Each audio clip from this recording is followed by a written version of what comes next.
Kitabu cha Matendo ya Mitume, sura ya 24.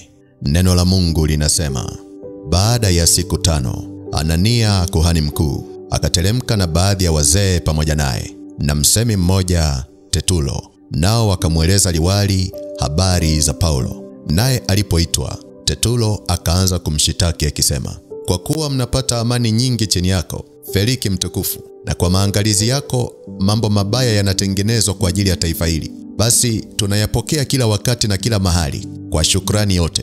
Lakini nisikuuzi zaidi, na kusihi utusikilize maneno machache kwa fadhili zako, kwa maana tumemwona mtu huyu mkorofi, mwanzilishi wa fitina katika Wayahudi wote duniani. Tena ni kichwa cha madhehebu ya Wanazorayo, na tena alijaribu kulitia hekalu unajisi. Tukamkamata, tukataka kumhukumu kwa sheria yetu, lakini Lisia jemedari akafika akamuondoa mikononi mwetu kwa nguvu. Akawaamuru wale waliomshitaki waje kwako. Wewe mwenyewe kwa kumuuliza utaweza kupata habari ya mambo yale yote tunayomshitaki sisi. Wayahudi nao wakamshitaki wakisema ya kuwa ndivyo yalivyo. Na liwali alipompungia mkono ili anene, Paulo akajibu, kwa kuwa ninajua ya kwamba wewe umekuwa muamuzi wa taifa hili kwa muda wa miaka mingi, najitetea mwenyewe kwa moyo wa furaha. Maana waweza kujua ya kuwa hazijapita siku zaidi ya 12 tangu nilipopanda kwenda Yerusalemu ili kuabudu. Watu hawa hawakuniona ndani ya hekalu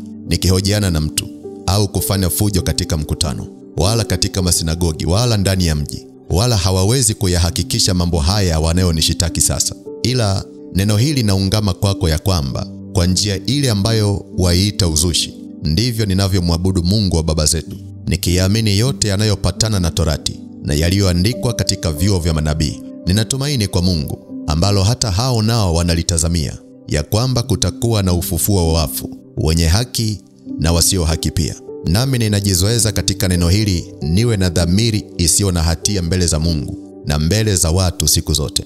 Baada ya miaka mingi nalifika niwaletee watu wa taifa langu sadaka na matoleo. Wakaniona ndani ya hekalu nikishughulika na mambo haya, hali nimetakaswa, wala sikuwa na mkutano wala ghasia. Lakini walikuwako baadhi ya Wayahudi waliotoka Asia, ambao imewapasa hao kuwapa hapa mbele yako na kunishitaki, kama wana neno lolote juu yangu. Au watu hawa wenyewe na waseme ni kosa gani waliloliona kwangu niliposimama mbele ya baraza, isipokuwa kwa ajili ya sauti hii moja, nilipolia nikisimama katikati yao na kusema kwa ajili ya ufufuo wa wafu, ninahukumiwa mbele yenu hivi leo. Basi Feliki aliwaahirisha, kwa sababu alijua habari za njia ile kwa usahihi zaidi. Akasema, Lisia jemedari atakapoteremka, nitakata maneno yenu. Akamwamuru yule akida kwamba Paulo alindwe ili awe na nafasi, wala asimkataze mmojawapo wa rafiki zake kumtumikia. Baada ya siku kadha wa kadha, Feliki akafika pamoja na Drusila mkewe, aliyekuwa Myahudi. Akatuma kumwita Paulo, akamsikiliza habari za imani iliyo kwa Kristo Yesu. Na Paulo alipokuwa akitoa hoja zake katika habari ya haki na kuwa na kiasi na hukumu itakayokuja, Feliki akafanya hofu, akajibu, sasa enenda zako, nami nikipata nafasi nitakuita. Pamoja na hayo alitaraji kwamba atapewa fedha na Paulo. Kwa hiyo alimuita mara nyingi akaongea naye. Na miaka 2 ilipotimia, Feliki akampokea Porkio Festo atawalaye badala yake. Na Feliki akitaka kuwafanyia Wayahudi fadhili, akamwacha Paulo amefungwa. Bwana Yesu asifiwe. Katika kitabu cha Matendo ya Mitume sura ya 24, tunaenda kufanya maombi ya kusafisha dhamiri yako. Ukisoma ule mstari wa 16 wa kitabu cha Matendo ya Mitume sura ya 24, Paulo anazungumza habari ya dhamiri. Anasema, nami ninajizoeza katika neno hili, niwe na dhamiri isiyo na hatia mbele za Mungu na mbele ya watu siku zote. Bwana Yesu asifiwe. Nataka nianze kwa kukuuliza maswali machache, na ninaomba uyajibu ndani ya moyo wako. Ikitokea umezungumza uongo mahali ambapo ulitakiwa uwe mkweli, huwa unajisikiaje? Ikitokea umemsingizia mtu jambo ambalo unajua kabisa hajalifanya, na huyo mtu akapatwa na madhara, huwa unajisikiaje? Ikitokea umemwahidi mtu jambo na ukashindwa kulifanya, pamoja na kwamba ulijua huyo mtu ana uhitaji, huwa unajisikiaje?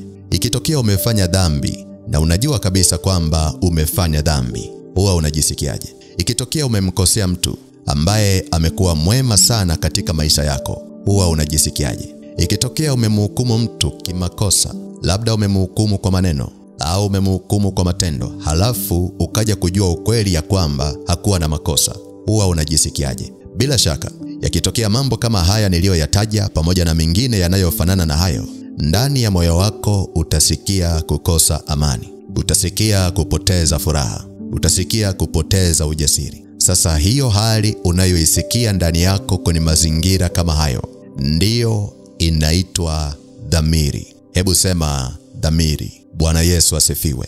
Sasa dhamiri ni sauti ya Roho Mtakatifu inayosema na roho yako kukujulisha juu ya uzuri na ubaya wa jambo. Dhamiri ni sauti ya Roho Mtakatifu inayosema na roho yako kukujulisha juu ya uzuri na ubaya wa jambo. Kwa hiyo jambo la kwanza, dhamiri ni lazima iwe ni sauti ya Roho Mtakatifu. Na kila anayesoma Biblia anafahamu ya kwamba Roho Mtakatifu ni Mungu na anao uwezo wa kuona uzuri na ubaya wa jambo. Kwa hiyo ikitokea unataka kufanya jambo baya, atapeleka ujumbe moja kwa moja kwenye roho yako kukujulisha ya kwamba jambo unalotaka kulifanya ni baya.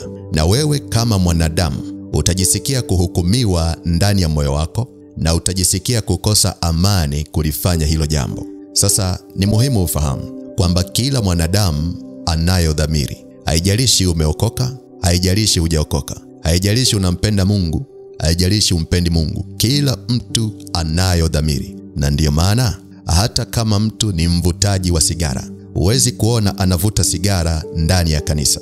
Akitaka kuvuta, yupo tayari atoke nje au ajifanye kama anakwenda chooni, lakini kumbe anataka kuvuta sigara yake. Sasa ni kitu gani kinamuondolea amani ya kuvuta sigara ndani ya kanisa hata kama hakuna mtu aliyemhubiria? Hiyo ni sauti ya Roho Mtakatifu inayoitwa dhamiri.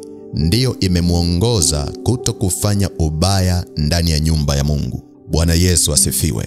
Kwa hiyo wakati wowote unapofanya dhambi, alafu baada ya kufanya dhambi ukaanza kujisikia vibaya, hiyo hali ya wewe kujisikia vibaya ndiyo inaitwa dhamiri. Maana yake Roho Mtakatifu ameachilia hukumu juu yako kwa kitendo kibaya ulichokifanya. Na hali hii inampata kila mtu bila kujali dini yake, bila kujali imani yake, na bila kujali anampenda Mungu au hampendi Mungu. Kila mtu amepewa dhamiri ambayo ni sauti ya Roho Mtakatifu inayotuongoza kutambua jema na kulitenda na kutambua mabaya na kuyaacha. Bwana Yesu asifiwe.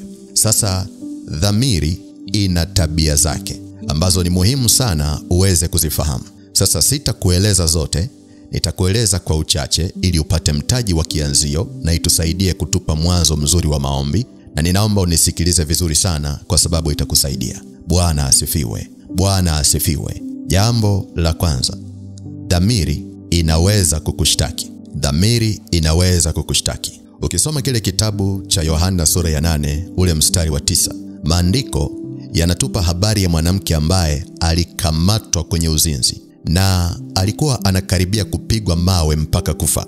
Lakini watu waliomshitaki kwa uzinzi, wao wenyewe walikuwa ni wazinzi vile vile. Sasa Yesu aliposema kwamba asiyekuwa na dhambi na awe wa kwanza kumtupia jiwe, walisambaratika wote.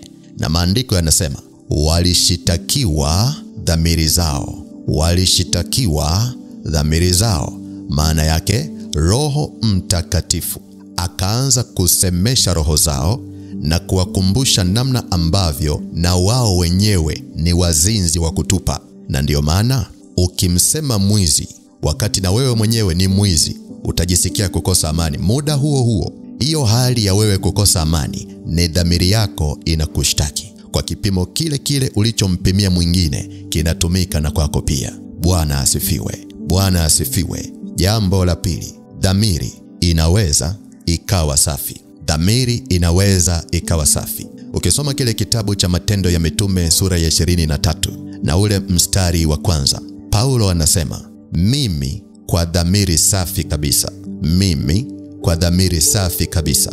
Mimi kwa dhamiri safi kabisa nimeishi mbele za Mungu hata leo hivi. Sasa nini maana ya dhamiri safi?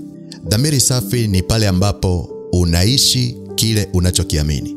Yaani kama wewe ni Mkristo na umeokoka na unajua kabisa kwamba unaishi maisha ya kumpendeza Mungu na unaishi maisha ya kujitenga na ubaya, wewe dhamiri yako ni safi mbele za Bwana, kwa namna ambayo unaweza ukasimama mbele za watu na ukasema unampenda Yesu na bado usijisikie kuhukumiwa ndani ya moyo wako. Hiyo ni dhamiri safi. Na ndio maombi tunayoenda kuyafanya siku ya leo, kutakasa na kusafisha dhamiri zetu ziweze kukubalika mbele za Bwana. Bwana Yesu asifiwe. Bwana Yesu asifiwe. Jambo la tatu, dhamiri inaweza ikafa. Dhamiri inaweza ikafa. Na hapa ninaomba unisikilize vizuri sana, itakusaidia. Ninaposema dhamiri inaweza ikafa, maana yake ni kwamba kuna wakati katika maisha Roho Mtakatifu anakuacha ubaki mwenyewe ili uendelee kuzifuata akili zako zisizofaa. Na anafanya hivyo kwa sababu ameona wewe ni mtu ambaye umeshupaza shingo na hutaki kubadilika. Ameona wewe ni mtu ambaye umeamua kuziacha njia za Bwana na kuzifuata njia zako mwenyewe. Kumbuka, pamoja na kwamba Mungu hapendi mtu yeyote apotee, lakini pia hawezi kukulazimisha umfuate na hawezi kukushikia kiboko. Na ndiyo maana Mungu alimwambia Adam asile tunda la ujuzi wa mema na mabaya, na akamwambia na madhara yatakayotokea baada ya yeye kula tunda. Adam alipokaidi, umuone Mungu akichuma kiboko na kuanza kumchapa Adam na kumzuia asile tunda. Alimuacha afanye uchaguzi aliochagua. Na hiyo ndiyo tabia ya Mungu. Ukimpinga leo, halafu ukapinga maelekezo yake, halafu ukapinga mwongozo wake, na ukaendelea sana kuzifuata akili zako na njia zako mwenyewe, Mungu huwa ana kawaida ya kukuacha. Sasa kumbuka, nimekuambia kwamba dhamiri ni sauti ya Roho Mtakatifu, na kazi yake ni kukujulisha ya kwamba jambo hili ni jema ulifanye na jambo hili ni baya usilifanye. Ukiamua kupuuza ile hali unayoisikia ndani yako ya kukosa amani, ukiendelea kupuuza ile hali unayoisikia ndani yako ya kuhukumiwa, alafu ukaendelea kutekeleza mipango yako, kitu ambacho kinatokea ni kwamba Roho Mtakatifu anakuacha ubaki mwenyewe. Sasa kitendo cha Roho Mtakatifu kukuacha ili uzifuate akili zako mwenyewe ndio kinaitwa dhamiri imekufa. Ukisikia mtu dhamiri yake imekufa, au ukisikia fulani hana conscious, maana yake ni kwamba Roho Mtakatifu amemwacha. Labda nikupe mfano mwepesi sana wa kukusaidia kuelewa jambo hili vizuri. Ipo hivi, kama hujawahi kuzini, siku ya kwanza unapoweka mipango ya kuzini, hautakuwa na amani. Hautakuwa na amani. Hautakuwa na pumziko. Huyo ni Roho Mtakatifu anakujulisha ya kwamba jambo unalowaza na jambo unalotaka kufanya ni baya na ni machukizo mbele za Mungu. Sasa pale utakapozini kwa mara ya kwanza, moyo wako utauma kama kidonda kilichowekewa pilipili kichaa. Hiyo ni dhamiri inakushitaki na kukuvuta ili ukapate kutubu. Lakini ukirudia kuzini mara kwa mara, mara kwa mara, mara kwa mara, ile hali ya wewe kujisikia vibaya itaondoka, na ile hali ya wewe kujisikia kuhukumiwa itaondoka, na ile hali ya wewe kujisikia kukosa amani itaondoka. Sasa ukiona umefika hapo, maana yake ni kwamba dhamiri yako imeshakufa na Roho Mtakatifu amekuacha. Na hii inakwenda kwenye maeneo yote yanayogusa maisha yako, mpaka kwenye kusema uongo. Ukisema uongo kwa mara ya kwanza, unaweza usipate usingizi kwa kuhuzunika. Ukimsingizia mtu uongo kwa mara ya kwanza, unaweza ukashindwa kulala kwa sababu ya kuumia moyo. Hiyo ni dhamiri inapiga kelele ndani yako ili uweze kutubu na kugeuka. Lakini ukikazana katika kusema uongo, ukikazana katika kushuhudia uongo, ile hali ya wewe kujisikia vibaya itakuachia, ile hali ya wewe kujisikia kuhukumiwa itakuachia, ambayo inamaanisha ya kwamba tayari dhamiri yako imeshakufa na Roho Mtakatifu amekuacha na umebaki mwenyewe. Kwa hiyo basi, hii inatupa majibu kwa nini kwenye dunia hii mtu anaweza akaua na bado akalala usingizi na akakoroma kabisa kwa sauti zote. Mtu anaweza akafanya uzinzi wa kutosha kabisa, lakini hajisikii vibaya na anaishi kwa amani yake ya dunia hii kana kwamba hakuna baya lililofanyika.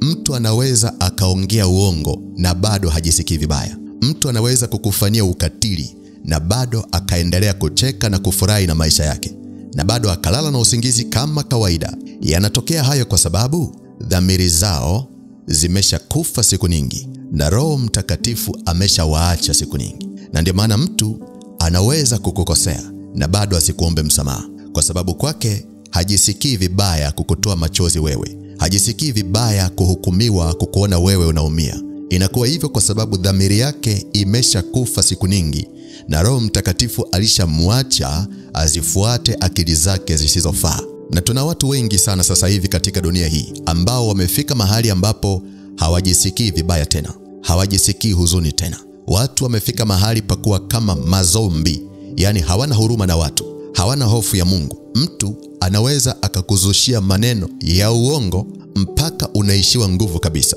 lakini yeye anaendelea kucheka na maisha yanaendelea. Hayo yote ni matokeo ya dhamiri kufa. Hayo yote ni matokeo ya kuwa na shingo ngumu isiyotaka kusikia maonyo ya Roho Mtakatifu. Sasa ninaomba unisikilize vizuri sana, itakusaidia. Ukiona mtu amefika mahali ambapo anafanya dhambi na bado hajisikii vibaya, muonee huruma. Muonee huruma. Ngoja nikupe sababu ya msingi kwa nini unapaswa kumuonea huruma. Ipo hivi: mtu ambaye dhamiri yake imekufa ni mtu ambaye ikitokea amekufa sasa hivi ni moja kwa moja anaenda kuzimu.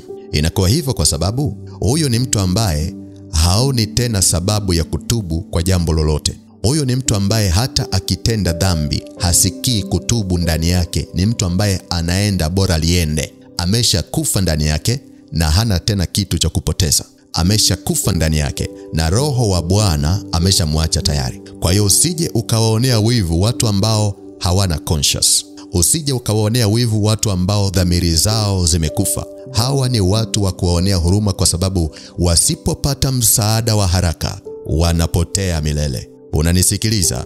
Sasa ukiona kwenye maisha yako bado unayo ile hali ya kuhuzunika unapofanya makosa, hiyo ni ishara nzuri sana inayokujulisha ya kwamba dhamiri yako bado ipo hai na Roho Mtakatifu bado hajakuacha. Ukiona umetenda dhambi alafu unasikia moyo unauma na kujutia, hiyo ni dalili nzuri ya kwamba dhamiri yako ipo hai na Roho Mtakatifu hajakuacha. Kitu unachotakiwa kufanya kila wakati dhamiri yako inapokushtaki, kila wakati dhamiri yako inapokuhukumu, hakikisha unakwenda mbele za Bwana kwa toba na rehema, na tena ufanye haraka bila kuchelewa. Hata kama unazungumza na mtu alafu katikati ya kunogesha story ukaongeza na chumvi, ukaongeza na uongo, hapo hapo mwambie Mungu akusamehe na kukurehemu. Hata kama umepata mawazo mabaya na mawazo machafu, usisubiri jua lizame. Hakikisha muda huo huo unasema na Mungu hata kimoyomoyo. Umwambie, Baba, naomba toba na rehema. Nisamehe kwa mawazo mabaya. Nisamehe kwa kusema uongo. Nisamehe na yote. Ninatubu kwa kumaanisha kubadilika. Bwana Yesu unisamehe. Bwana Yesu unisaidie. Hayo yawe ni maisha yako ya kujitakasa na kujisafisha mbele za Bwana.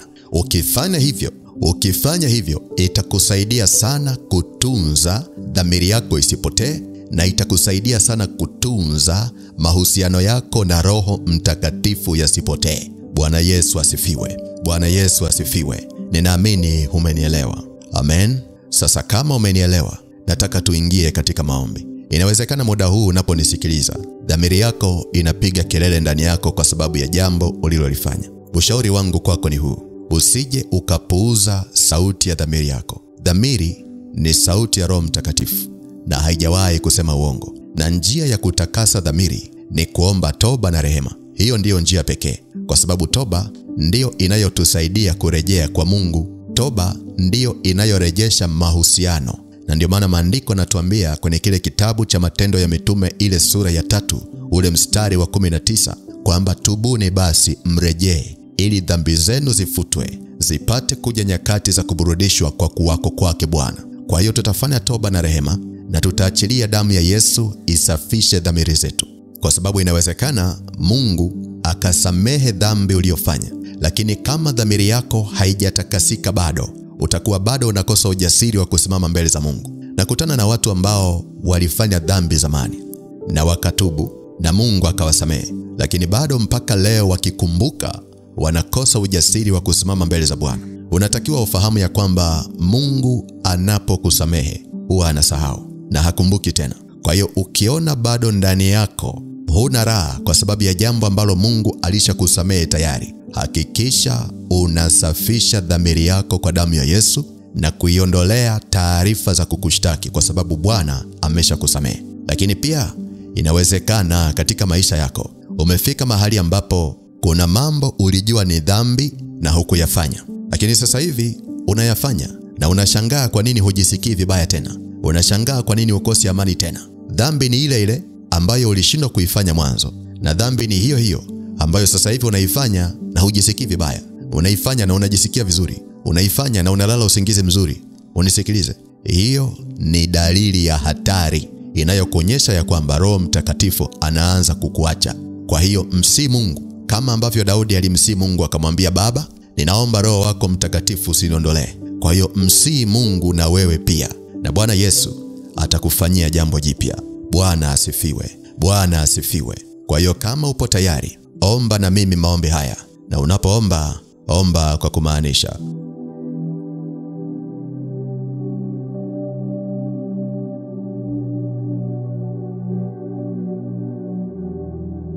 Sema: Mungu uliye hai, asante kwa neno lako. Ninakuja mbele zako kwa moyo wa toba. Ninaomba unisamehe kwa dhambi zangu zote nilizozitenda. Ninaomba unisamehe.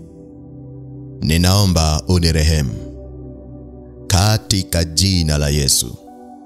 Kwa maneno ya kinywa chako, nenda mbele za Mungu kwa toba na rehema. Mwambie Mungu akusamehe kwa dhambi na makosa uliyotenda. Na unapoendelea na maombi haya, usisahau kuwasamehe na watu waliokukosea. Hiyo ndiyo njia pekee ya maombi yako kupata kibali mbele za Bwana. Yesu alisema kila tunaposimama kusali, ni lazima tuwasamehe na watu waliotukosea, ili na Baba yetu wa mbinguni atusamehe na sisi makosa yetu. Kwa hiyo endelea kuomba, endelea kuomba, endelea kuomba, endelea kuomba, endelea, endelea, endelea.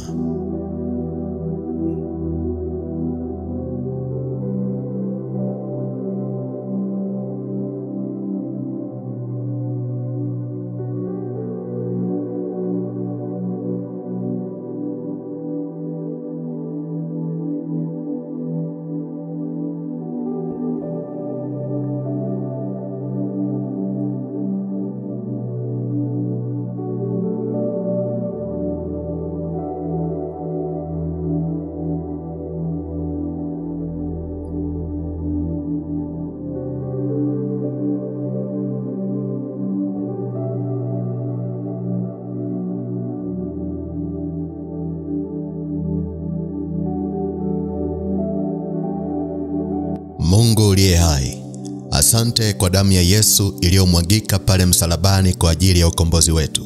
Asante kwa damu ya Yesu iliyomwagika pale msalabani kwa ajili ya msamaha wa dhambi na makosa yetu. Na mimi nasogea kwenye kiti chako cha neema.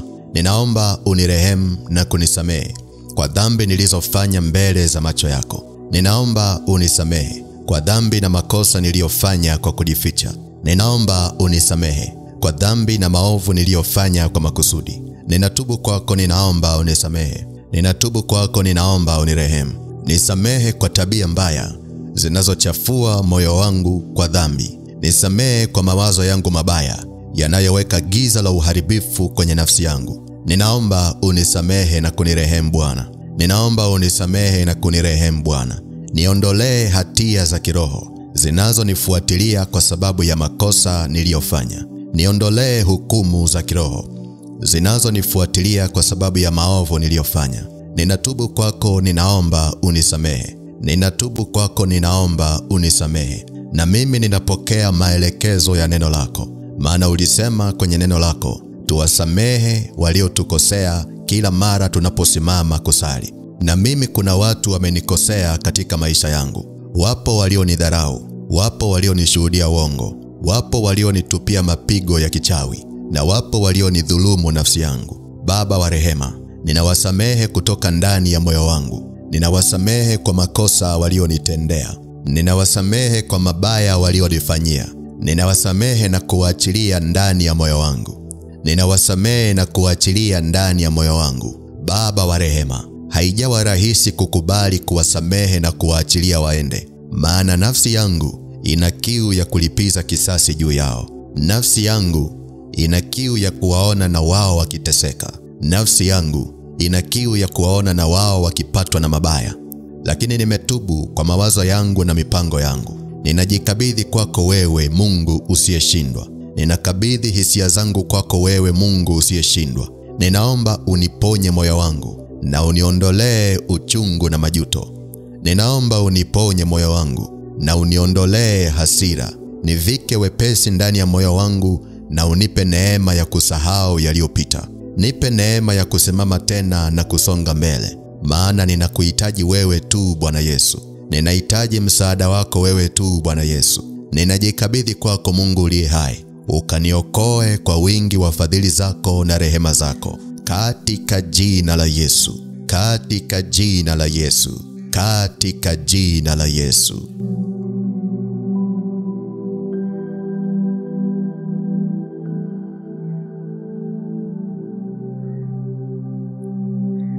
Kama umeshafanya toba binafsi na unasikia umepata amani, anza sasa kuomba toba kwa ajili ya dhamiri yako. Omba toba kwa ajili ya dhamiri yako. Inawezekana kuna wakati ulisikia Roho Mtakatifu anakushuhudia, lakini ukashupaza shingo na ukafanya ulivyotaka wewe. Nenda mbele za Bwana kwa toba na rehema. Mwambie Mungu, nisamehe kwa kushindwa kusikiliza maelekezo ya Roho wako Mtakatifu. Nisamehe kwa kuiacha njia yako na kuzifuata njia zangu mwenyewe. Nisamehe Bwana. Nisamehe Bwana. Endelea kuomba toba namna hiyo. Endelea kuomba rehema namna hiyo. Omba rehema kwa ajili ya dhamiri yako. Lakini inawezekana kuna jambo ambalo unafahamu kabisa kwamba ni dhambi, lakini mpaka leo bado unaendelea kulifanya. Mwambie Mungu akusamehe kwa ajili ya hilo. Omba toba na rehema. Omba toba na rehema. Endelea kuomba, endelea kuomba, usinyamaze. Na mimi ninakusindikiza. Endelea, endelea, endelea.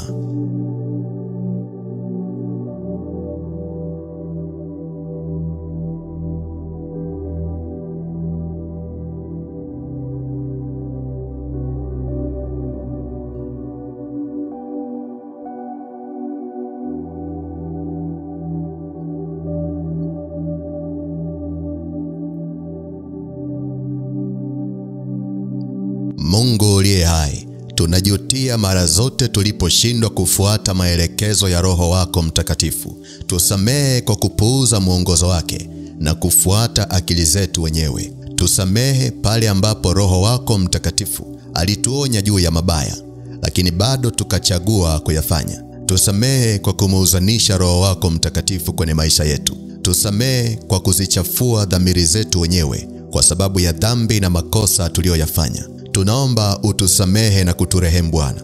Tunaomba utusamehe na kuturehemu Bwana. Tunaomba usituache tuangamie. Tunaomba uturejeshe kwenye uwepo wako na kutuongoza tena. Tunaomba utupe neema ya kutembea na wewe siku zote. Tunaangusha madhabahu za dhambi tulizozijenga ndani ya mioyo yetu. Tunaangusha madhabahu za makosa tulizozijenga ndani ya mioyo yetu. Tunaangusha madhabahu za maovu tulizozijenga ndani ya mioyo yetu. Tunaziangusha na kuzikataa kwa jina la Yesu. Tunaziangusha na kuzikataa kwa jina la Yesu. Tunaziangusha na kuzikataa kwa jina la Yesu. Tunaziangusha na kuzikataa kwa jina la Yesu. Tunajitenga na mazoea ya dhambi kwenye maisha yetu. Tunajitenga na mazoea ya uovu kwenye maisha yetu. Baba wa rehema, tunajitenga na uovu uliojificha ndani ya mioyo yetu. Tunaomba rehema zako zituokoe. Tunaomba rehema zako zituguse tena na kutuweka panapo nafasi. Tunanyunyiza damu ya Yesu ndani ya dhamiri zetu. Tunanyunyiza damu ya Yesu ndani ya dhamiri zetu. Mungu uliye hai, tunaomba damu ya Yesu irudishe uzima ndani ya dhamiri zetu. Tupe neema ya kujitenga na ubaya. Tupe neema ya kuukataa ubaya. Tupe neema ya kuchukia dhambi na matendo ya dhambi. Tupe neema ya kukuishia wewe na kukutii wewe. Tuondolee viburi vya uzima ndani ya nafsi zetu. Tuondolee akili zisizofaa zinazotutoa katika uwepo wako. Tuondolee moyo wa kuipenda dunia na maovu yake. Tuumbie moyo safi wa kukupenda wewe na kukufuata wewe. Baba wa rehema, tunasimama na damu ya Yesu kutakasa dhamiri zetu zilizochafuliwa na dhambi. Tunatakasa dhamiri zetu kwa damu ya Yesu. Tunatakasa dhamiri zetu kwa damu ya Yesu. Tunarudisha unyenyekevu wa kumtii Roho Mtakatifu kwenye maisha yetu. Tunarudisha nafasi tulizozipoteza kwa sababu ya ugumu wa mioyo yetu. Tunarudisha kwa damu ya Yesu. Tunarudisha kwa damu ya Yesu. Tunarudisha kwa damu ya Yesu. Tunarudisha kwa damu ya Yesu. Baba wa rehema, tunapokea dhamiri safi kuanzia leo. Tunapokea dhamiri safi kuanzia leo. Tutie nguvu tusipoteze mahusiano na Roho wako Mtakatifu. Tutie nguvu Bwana, tusipoteze ushirika na Roho wako Mtakatifu. Tutie nguvu tusipotee katika dhambi. Tutie nguvu tusipotee katika uovu. Tunajikabidhi kwako kwa upya. Tunajiunganisha na madhabahu yako Bwana Yesu. Mkono wako utupiganie na kutulinda siku zote. Mkono wako utufinyange kwa upya na kutupa unyenyekevu mbele zako. Asante Yesu kwa kutusikia. Asante Yesu kwa kutupa nafasi nyingine. Jina lako litukuzwe na kubarikiwa milele yote. Katika jina la Yesu. Katika jina la Yesu. Katika jina la Yesu. Amen. Bwana Yesu asifiwe. Kama umefanya maombi haya, napenda kukupa hongera kwa ushindi. Mungu akubariki sana kwa kusoma kitabu cha Matendo ya Mitume sura ya 24 yote. Kesho tutaendelea kusoma kitabu cha Matendo ya Mitume sura ya 25. Kwa hiyo usisahau kuandaa Biblia yako na ujiandae kwa maombi pia. Lakini kabla sijamaliza kipindi cha leo, nataka nikupe nafasi ya kuokoka. Yaani kumpa Yesu nafasi aingie ndani yako na afanike kuwa Bwana na Mwokozi wa maisha yako. Unapookoka, unapata uhakika wa kuishi maisha ya ushindi ukiwa hapa duniani. Lakini pia unapompa Yesu maisha yako, hata ukifa leo, unakwenda mbinguni. Hii ni habari njema sana ya ufalme wa Mungu katika maisha yako. Kwa hiyo kama upo tayari, fuatisha maombi haya. Sema: Mungu Baba, katika jina la Yesu, asante kwa kuniwezesha kusoma neno lako siku ya leo. Ninaomba unisamehe dhambi zangu zote nilizozitenda katika maisha yangu. Ninatubu kwako. Ninaomba damu ya Yesu initakase. Bwana Yesu, ninafungua moyo wangu na kukaribisha uingie ndani yangu. Kwa uweza wa Roho wako Mtakatifu, uwe Bwana na Mwokozi wa maisha yangu kuanzia sasa na siku zote. Ninaomba uliandike jina langu kwenye kitabu cha uzima wa milele. Ninaomba unitie nguvu, shetani asinishinde. Ninaomba unitie nguvu, majaribu yasinishinde. Katika jina la Yesu. Amen. Kama umefanya sala hii, napenda kukupa hongera kwa kuokoka. Mungu akubariki sana. Tuonane tena siku ya kesho. Usisahau kuwashirikisha na watu unaowapenda ili waweze kuungana nasi katika vipindi hivi vya kusoma Biblia pamoja na maombi. Mungu akubariki sana na damu ya Yesu inene mema kwa ajili yako na kukulinda. Amen.